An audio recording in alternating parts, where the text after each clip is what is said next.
as I announced before the break, we'll resume and the Chamber will now assess whether counts 1 to 3, 5 and 6 stand as far as the crime-based evidence is concerned. Specifically in relation to counts 1 and 2, there is evidence that acts of genocide took place in the municipalities and in Srebrenica during the indictment period. The Chamber already addressed the killings of a number of individuals earlier. Killing is one of the charged underlying acts of genocide. The Chamber also refers to the evidence cited in relation to the crimes of detention and cruel and inhumane treatment, including rape and other acts of sexual violence as causing serious bodily or mental harm, and conditions calculated to bring about the victim's physical destruction. The evidence cited also provides information on the perpetrator's genocidal intent. The Chamber considers that the evidence before it, including the mentioned examples, addresses all the elements of the crime of genocide, the crimes of persecution and murder as a crime against humanity, and the crime of murder as a violation of the laws or customs of war. The Chamber now turns to the responsibility of the accused for these crimes. The Chamber will examine the evidence with regard to the mode of liability of participation in the JCE. As set out in the case law of the Tribunal, the elements of this mode of liability are a plurality of persons, a common objective which amounts to or involves the commission of a crime provided for in a statute, and the participation of the accused in the objective's implementation. The contribution of an accused need not have been substantial or necessary to the achievement of the common objective. However, it should at least be a significant contribution to the crimes forming part of the common objective. The mental element required is that the participants in the JCE shared the intent to achieve the common objective through the commission of the statutory crime or crimes. The parties have agreed on many aspects of the accused's military background and role as alleged in the indictment, which the Chamber will proceed to summarize. The accused held various positions in the 9th Corps of the JNA and, on the 30th of December 1991, became its commander. On the 10th of May 1992, Mladić assumed the command of the 2nd Military District Headquarters of the JNA. On the 12th of May 1992, the VRS was formed. Also on the 12th of May 1992, the Bosnian Serb Assembly in Banja Luka, during its 16th session, appointed Mladić as commander of the VRS main staff, as evidenced by the transcript of that session admitted as Exhibit P 431, and supported by evidence from expert witnesses Reinoud Teunens and Robert Donja. Mladić was in command of the VRS main staff until at least 8 November 1996. The first joint criminal enterprise charged in the indictment relates to the goal of permanently removing Bosnian Muslims and Bosnian Croat inhabitants from Serb-claimed territory of Bosnia-Herzegovina through the commission of crimes enumerated in counts 1 and 3 to 8. Alleged JC members include Radovan Karadzic, Slobodan Milosevic and Momcilo Krajisnik. The indictment alleges that the accused significantly contributed to achieving the objective of the JCE and shared the intent for the commission of the charged crimes with others who acted in concert with him. In relation to the common plan and the plurality of persons of the overarching JCE, the Chamber heard evidence regarding the planned takeover of the municipalities, which sought to establish separate Bosnian Serb institutions and the creation of a Bosnian Serb homogeneous state. It received evidence that throughout 1991 and early 1992, the Bosnian Serb leadership, under the direction of Radovan Karadzic, began creating parallel Serb civilian and military structures in the municipalities throughout Bosnia and Herzegovina. The Chamber refers in this respect to the evidence of Mladić. It notes that on the 24th of October 1991, the Bosnian Serb leadership established a separate Bosnian Serb assembly, and on or about the 20th of December 1991, Karadzic issued the so-called Variant A and Variant B instructions to municipality leaders for the creation of bodies not provided for in the existing legal order, including the Serbian crisis staffs. The Chamber heard extensive evidence with regard to the promulgation of the 6 strategic objectives. On the 6th of May 1992, the accused recorded a meeting in his notebook, Exhibit P352, with Karadzic and a group of JNA generals. During this meeting, Karadzic emphasized the imperative of ethnic separation and articulated 3 other goals that subsequently became strategic goals 2, 3, and 6 of the so-called 6 strategic goals. During a meeting on the following day, attended by the accused, Momcilo Krajisnik stipulated the 6 strategic goals of the Bosnian Serb leadership in express terms. On the 12th of May 1992, the 6 strategic objectives were publicly announced by Radovan Karadzic and adopted at the 16th Assembly Session of the Bosnian Serb Republic on the same day. The Chamber refers to Exhibit P 431. At this same session, at which the accused was also appointed as the VRS main staff commander, the accused showed that he shared the objectives and appeared to have participated in creating them, stating that he had, I quote, read, mulled over for a long time and discussed with the most select circle of comrades whom we convened the strategic goals that are of substance. End of quote. The Chamber heard evidence about a relationship between Karadzic and the accused. It notes the testimony of witness Herbert Okun that Karadzic, on at least 2 occasions between 1992 and 1993, explicitly told him that the accused was under his control, adding on one occasion that, and again I quote, "You know how the soldiers are. They don't like to be controlled by civilians, but we control them." End of quote. Further, the defense submitted that the accused, and I again quote, always issued orders seeking to have perpetrators disarmed, arrested, investigated and prosecuted. End of quote. The Chamber heard evidence that instructions were issued to VRS forces condemning the commission of crimes in the municipalities, but that in practice the VRS soldiers were instructed to continue with their behavior irrespective of whether it was criminal.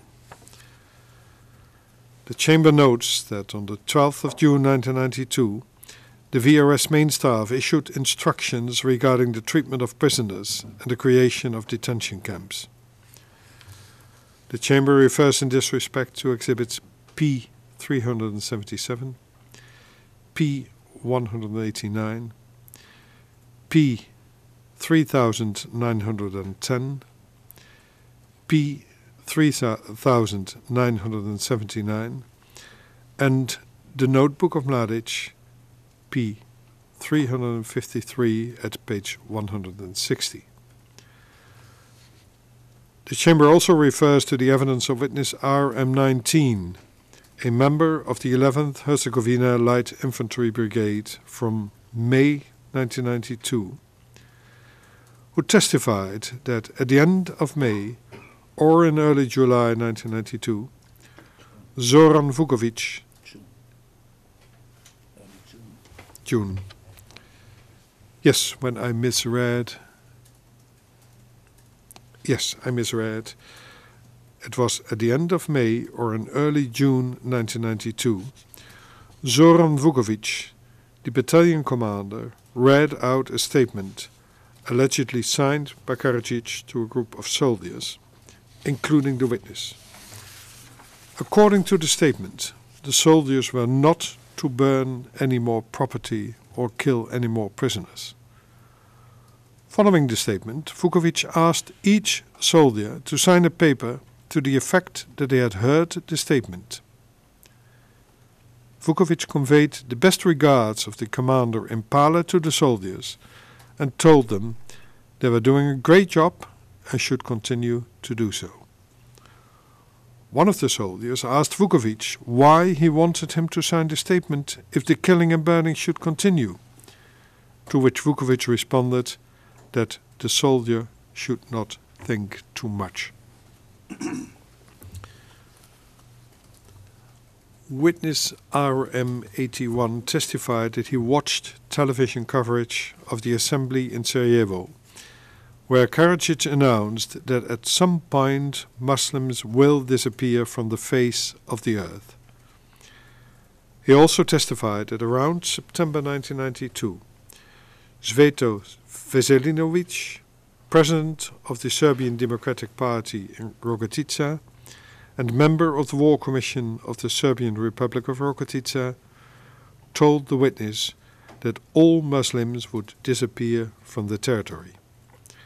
Veselinović disclosed to the witness that he had met with Karadzic in Pale, where it had been decided that 1/3 of Muslims would be killed, another 1/3 would be converted to the Orthodox religion, and the remaining 1/3 would leave.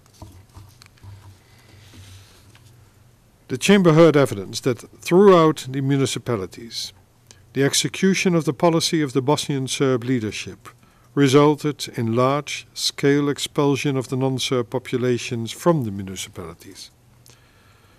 From the beginning of the conflict in April through August 1992, more than 30,000 Bosnian Muslims and Croats moved out of the municipality of Prijedor alone, either out of fear or due to unbearable circumstances. The Chamber also recalls its earlier findings regarding the large-scale killings in and around the detention camps throughout the municipalities.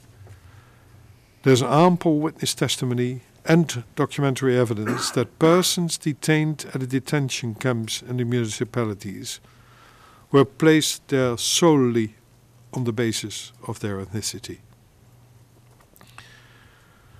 The Chamber refers in this respect to Exhibit P.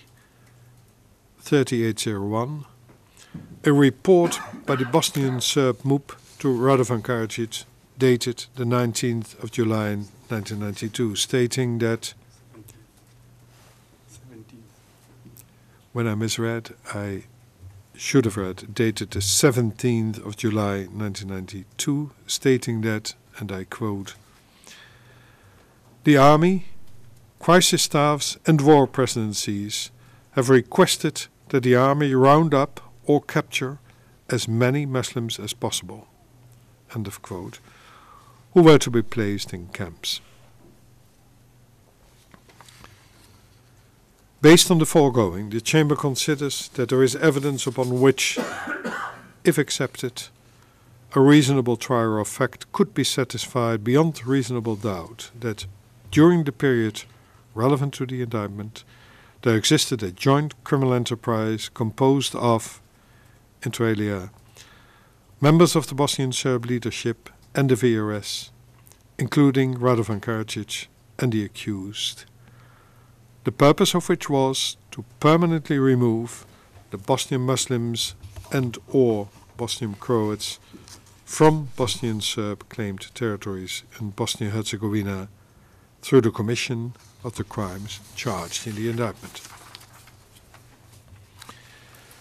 In relation to the accused's contribution to this JCE, there is evidence that the accused, as commander of the VRS main staff, implemented measures to carry out the strategic goals, as previously set out, to advance the objective of the joint criminal enterprise. The Chamber received evidence that throughout the indictment period, the accused issued 9 operational directives implementing the 6 strategic goals into orders for major VRS combat operations. The Chamber refers, for example, to the operational directives in evidence as exhibits P. 747, P. 1963, and P. 1968, as well as the report compiled by Reinoud Teunens. Witness Pius Tucker testified that the accused told him that the prisons at Foča, Batković, and Kula were under his control. The Chamber also received documentary evidence indicating the accused's control of the detention camps. Particularly, it notes exhibits P. 201, a VRS order of August 1992, indicating that the accused personally exercised direct military control over units in control of the detention camps in Manjača, Trnopolje, Omarska, and Prijedor. Other evidence of direct involvement of the main staff in the detention camps is reflected in exhibits P. 2899, P. 4147, and P. 3687. In relation to the accused's mens rea, the Chamber refers to Mladić's involvement in the creation and promulgation of the 6 strategic goals in May 1992, as discussed earlier. The Chamber notes that there is evidence that the accused throughout the period of the indictment knew about the crimes committed in the municipalities. John Wilson testified that in December 1992 or January 1993, he spoke to Mladić in Geneva about a photograph circulating in the media of a malnourished man held at a Serb detention camp.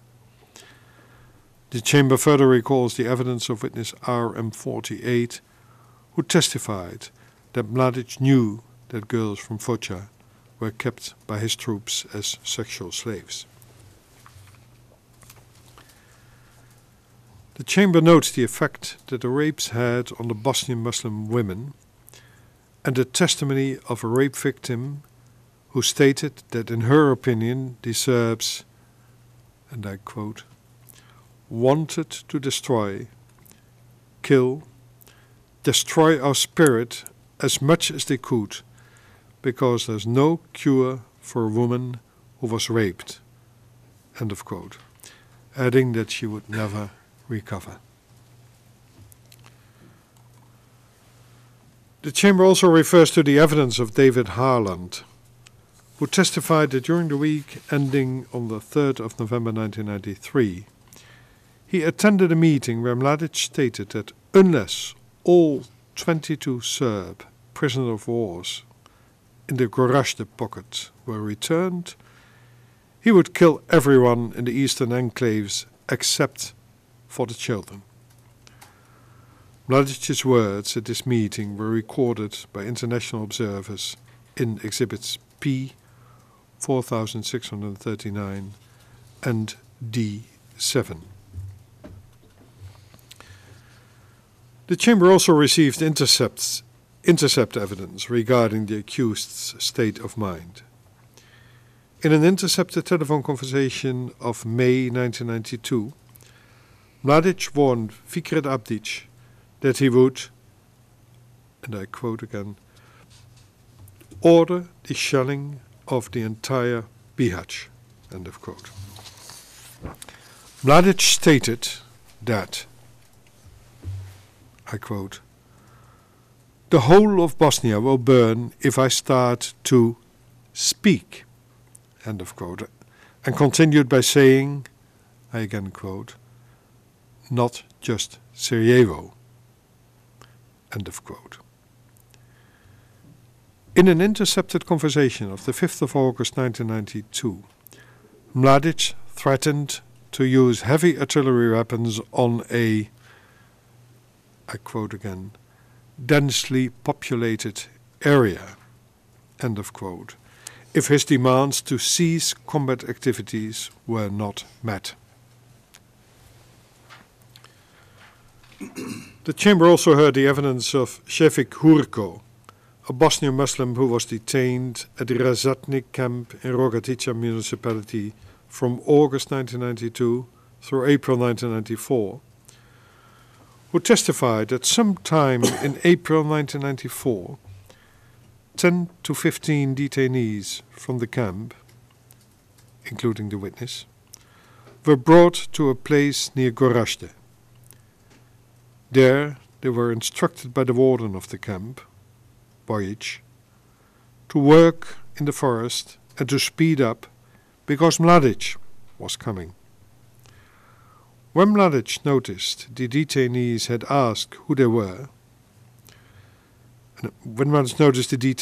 he asked who they were. Bojic responded that they were prisoners from Rogatica. Mladić asked them if they were loyal or captured, to which Bojic responded that they were loyal. Mladić then ordered the detainees to be lined up in front of him and said that if they were willing to change their religion, they could stay.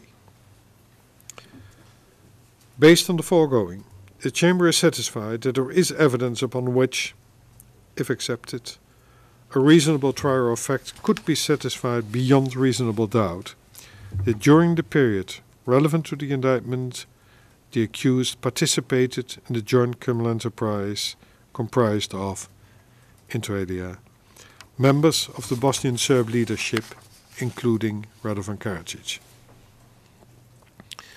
The purpose of this JCE was to permanently remove the Bosnian Muslims and Bosnian Croats from Bosnian claimed territory in Bosnia and Herzegovina through the commission of crimes charged in the indictment. The accused shared the intent of the other members of the overarching JCE to carry out its objective through the commission of crimes. He also significantly contributed to it. Under these circumstances, the Chamber finds that counts 1, 3, and 5 and 6 stand.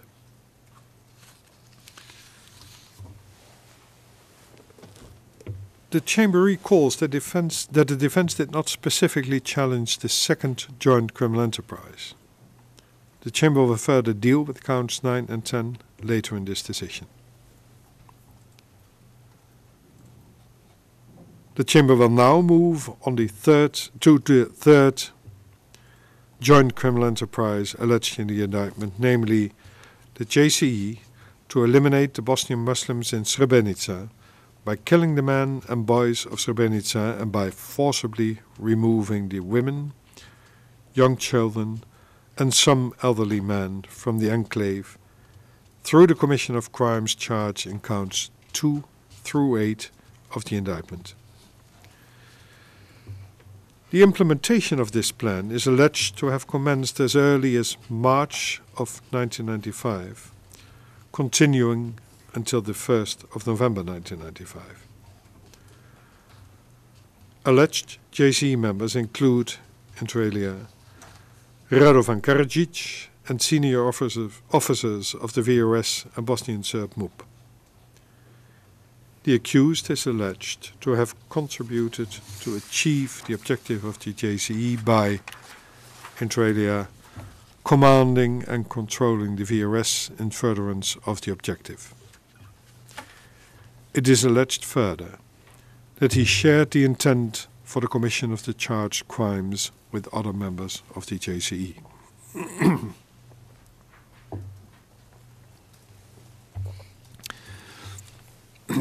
In relation to the objective of the said JCE, the Chamber recalls the evidence of Momir Nikolic, who testified that from the moment the enclaves were set up, the VRS forces had the political goal to cause the forcible removal of the entire Muslim population from Srebrenica, Žepa and Gorazde to Muslim-held territory.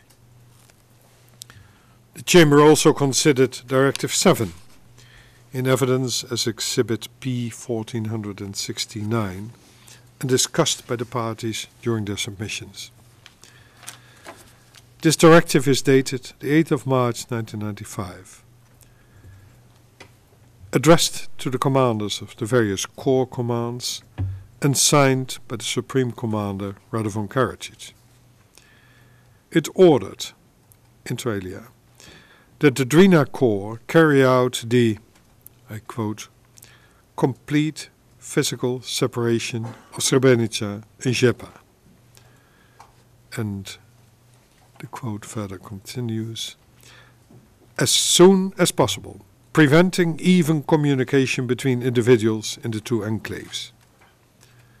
End of this quote. And another quote from the same document, by planned and well thought out combat operations, create an unbearable situation of total insecurity with no hope of further survival or life for the inhabitants of Srebrenica and Žepa. This quote ends here. The directive also stated, and I quote again, through the planned and unobtrusively restrictive issuing of permits, reduce and limit the logistic support of the UN Protection Force, hereinafter UNPROFOR, to the enclaves and the supply of material resources to the Muslim population, making them dependent on our goodwill, while at the same time avoiding condemnation by the international community and international public opinion. The end of quote. Directive 7 was referenced in a Drina Corps command order issued on the 12th of March 20th March 1995, signed by Milenko Živanović, and VRS Main Staff Directive 7/1, dated the 31st of March 1995, signed by Mladić. These are in evidence as Exhibits P 1468 and P 1470 respectively. The Drina Corps Command Order incorporated, inter alia, Directive 7's language with regard of the creation of unbearable circumstances for the inhabitants of the enclaves. Witness Manojlo Milovanovic testified that somebody reading the reference to Directive 7 in Directive 7/1 would have to look back at Directive 7 in order to be able to fully implement it. On the 2nd of July 1995, the Drina Corps issued an order for Operation Krivaya 95, in evidence as Exhibit P 1465. This order formulated the task pursuant to Directive 7 and 7/1 to carry out offensive activities with the objective of, inter alia, separating and reducing in size the Žepa and Srebrenica enclaves, and to create conditions for the elimination of the enclaves. Several witnesses, including Momin Nikolic and Rupert Smith, testified that the VRS attack on Srebrenica started on the 6th of July 1995. Evert Rave testified that on the 7th of July 1995, the VRS fired into the safe area and targeted UN facilities, causing several civilian deaths. On the 9th of July 1995, in a message, in evidence as P 1466, General Ptolemy reported that Garjic had been informed of successful combat operations around Srebrenica by units of the Drina Corps, enabling occupation of the enclave, and that Garjic had agreed with, inter alia, the continuation of operations for the takeover of Srebrenica. The Chamber received evidence from several witnesses that Srebrenica ultimately fell to the VRS on the 11th of July 1995.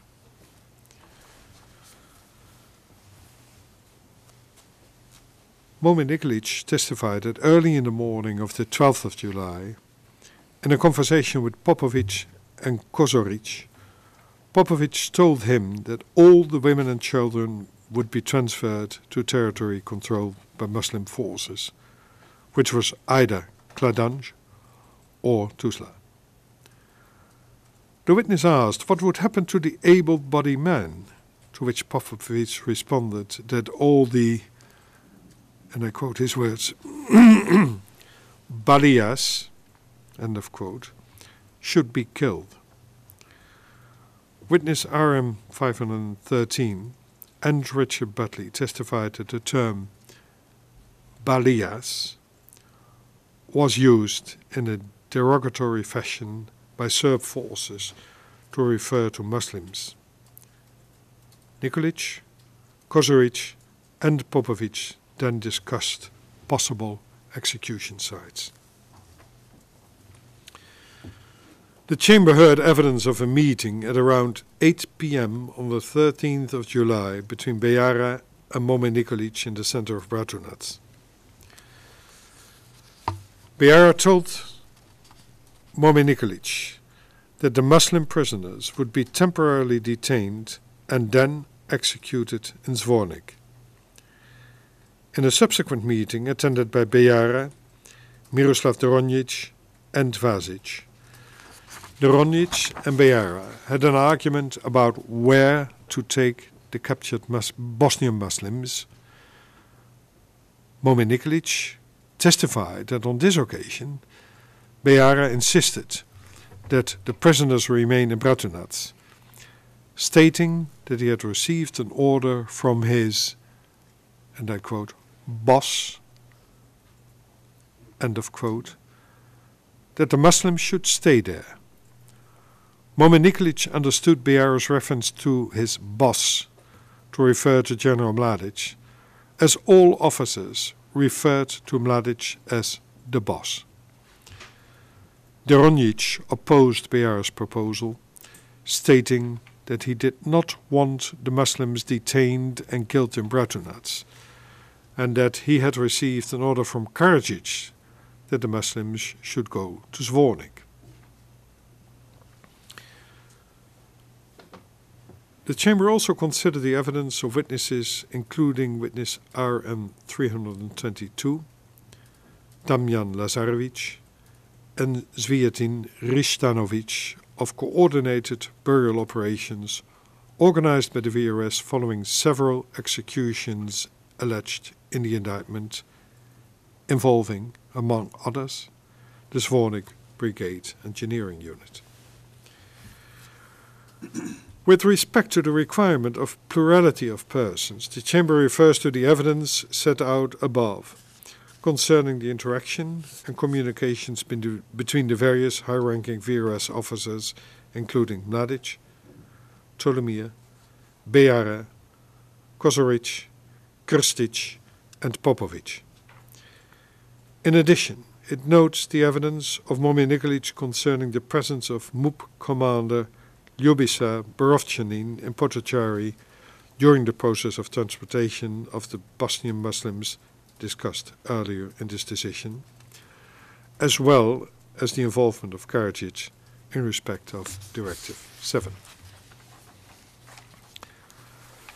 Finally, the Chamber recalls the evidence referred to earlier in this decision with respect to the crime base and considers that an inference can be drawn, together with the evidence set out here, that the alleged Srebrenica joint criminal enterprise existed and was implemented.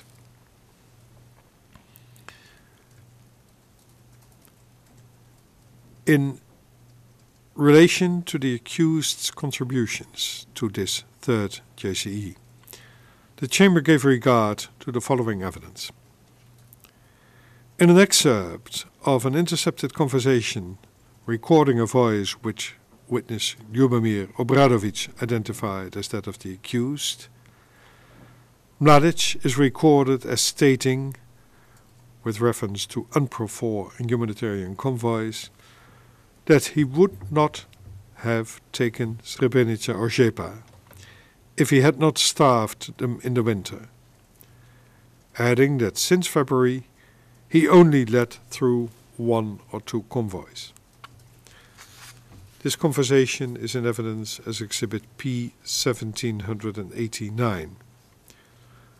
The Chamber also considers Obradovic's testimony concerning Exhibit P 1788, a series of UNPRO-4 requests to the main staff for convoy approval with the handwritten initials of the accused, accompanied by the words "no," as evidence of Mladić's direct involvement in the restriction of supplies reaching the enclave.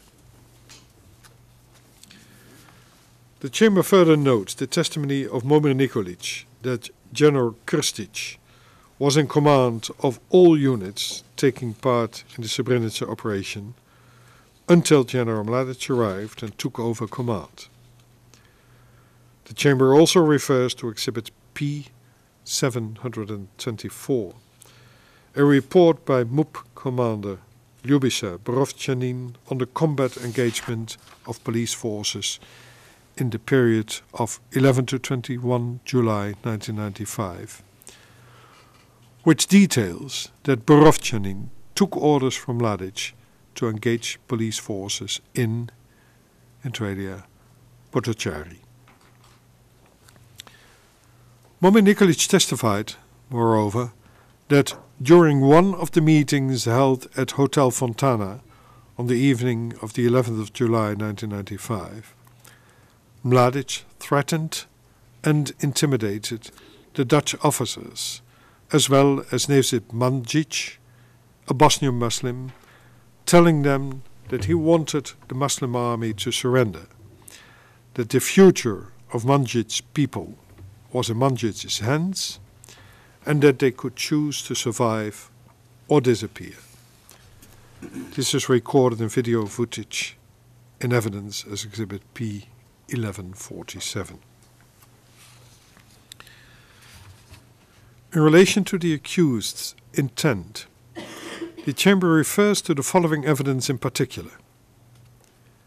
Video footage in evidence as Exhibit P 1147 depicts Mladić walking through Srebrenica town on the 11th of July together with Serb forces, stating, inter alia, and I quote, "Here we are on 11 July 1995 in Serb Srebrenica."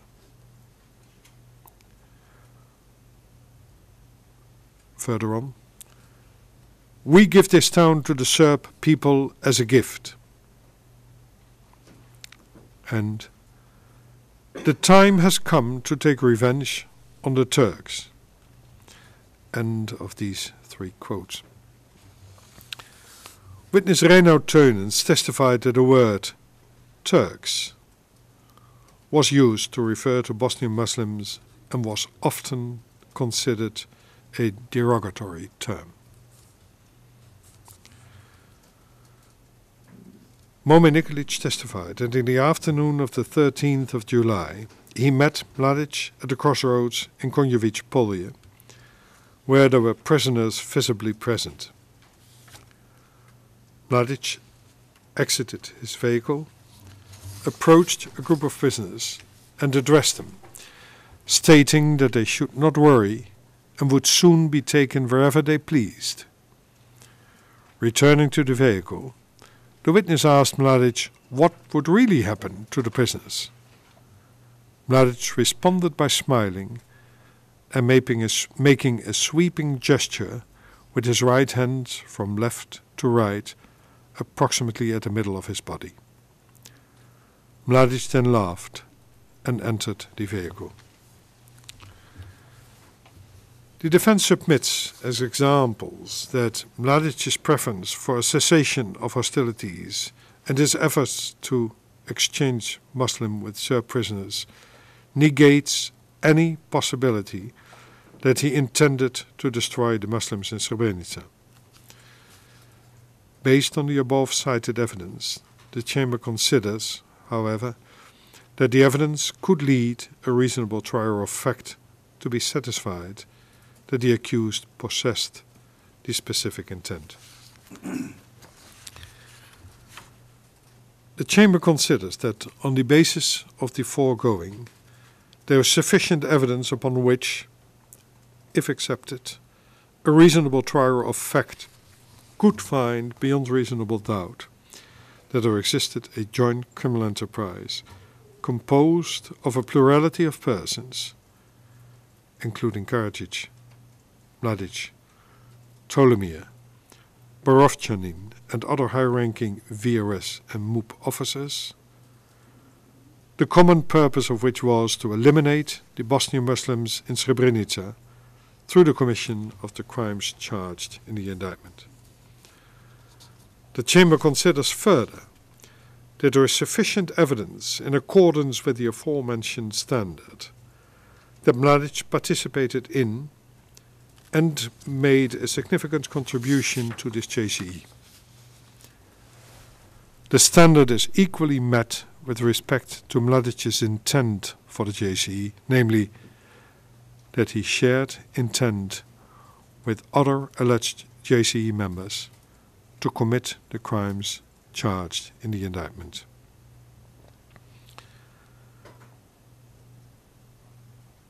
Under these circumstances, the Chamber finds that count 2 stands. The Chamber recalls that the defense did not specifically challenge the 4th joint criminal enterprise. The Chamber will further deal with count 11 now. The defense has not specifically challenged counts 4 and 7 to 11 of the indictment or the general elements and jurisdictional requirements that must be proven under Articles 3 and 5 of the statute. The Chamber has carefully examined the evidence and is satisfied that there is sufficient evidence under the applicable legal standard at this stage of the proceedings for these counts to stand.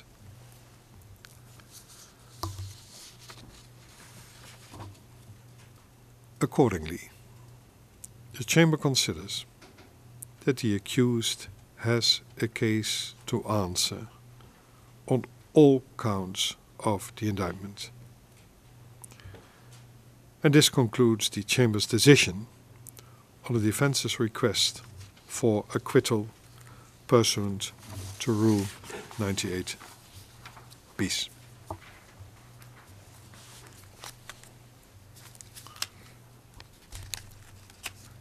Before we adjourn, and since we might not see each other in court soon, I'd like to give an opportunity to parties to raise any matter that has to be urgently raised at this moment. And I add to this, when I said we might not see each other in court soon, that we still intend to have the pre-defense conference on the 12th of May, and that the start of hearing the defense evidence would then start on the 13th of May. Mr. Groom, I was informed that at least you would like to raise a matter. You have an opportunity to do so. Thank you, Your Honor. Just a few brief matters. Yesterday, Your Honors, the defense filed 9 92 ter motions publicly. All of them, in each of the cases, they seek to have a statement that's attached as an annex tendered under 92 ter. When I look at the statements, none of them are signed. And that seems to be somewhat unusual.